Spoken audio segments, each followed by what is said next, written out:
ওকে প্রিয় দর্শক, এই জন্য আপনাদের কাজ হবে আপনারা গুগলে এসে শুধু সার্চ করবেন ইবোর্ড রেজাল্ট। এই লেখাটা ভালোভাবে দেখে নিতে পারেন, প্রয়োজনে আপনারা স্ক্রিনশট দিয়ে নিতে পারেন।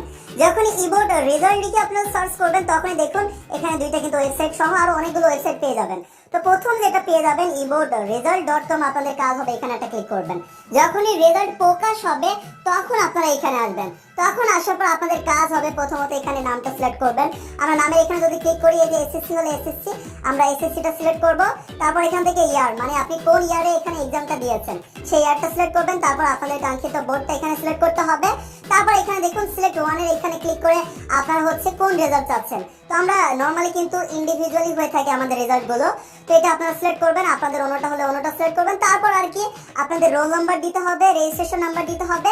আর এখানে যেটা লেখা থাকবে, যেমন দেখুন আমার ক্ষেত্রে আছে 7025, আপনাদের ক্ষেত্রে যেটা থাকবে সেটাই 4 ডিজিটটাই এখানে দেখে দেখে বসিয়ে দিবেন, ঠিক আছে। তারপর ভিউ রেজাল্টটা ক্লিক করলেই রেজাল্ট পেয়ে যাবেন, কিন্তু তখনই যখন রেজাল্টটা প্রকাশ হয়েছে তখনই আপনারা এইভাবে এখান থেকে রেজাল্ট দেখতে পারবেন।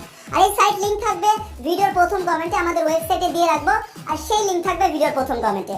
তো ইবোর্ড রেজাল্ট লিখে আপনারা যদি সার্চ করেন গুগলে বা যে কোনো একটি ব্রাউজারে, তাহলে নিচে আপনারা আরো একটা ওয়েবসাইট পেয়ে যাবেন। ওই ওয়েবসাইটে যদি কাজ না হয় আপনারা আরো একটা ওয়েবসাইটে চলে আসতে পারেন, www.educationboardresult.com। এই যে নিচে আরেকটা ওয়েবসাইট পেয়ে যাচ্ছেন, এইখান থেকে আপনারা কিন্তু রেজাল্ট দেখার সুযোগ পাবেন।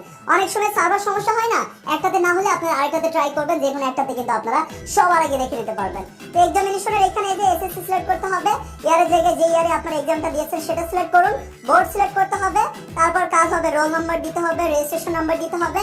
আর নিচে এটা হচ্ছে আপনাদের ক্ষেত্রে প্লাস করে যত হবে, যেমন আমার ক্ষেত্রে 7+1 আছে 8 হচ্ছে। তো আপনাদের ক্ষেত্রে প্লাস করে যত হবে বা মাইনাস করে যত হবে তত এখানে আপনারা সমান সমান যত আসবে দিয়ে সাবমিট একটা ক্লিক করলে আপনারা আপনাদের রেজাল্টটা পেয়ে যাবেন। এমনকি মার্কশিট সহ কোন সাবজেক্টে কত কি পেয়েছেন সেগুলো কিন্তু আপনারা চেক দিতে পারবেন। এইভাবে প্রিয় দর্শক, এই দুই ওয়েবসাইটের সাহায্যে আপনারা খুব সহজে কিন্তু সবার আগে এসএসসি রেজাল্ট দেখে নিতে পারেন।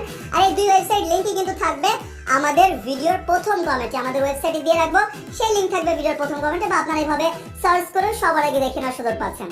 তো কার কি রেজাল্ট আসলে অবশ্যই কমেন্ট করে জানাতে ভুলবেন না। সবার জন্য অনেক অনেক শুভকামনা রইল, সবার জন্য দোয়া করি, আমিও দোয়া পাচ্ছি, আমার জন্য দোয়া করবেন। তো এই তো, বেস্ট অফ লাক, আল্লাহ হাফেজ প্রিয় দর্শক।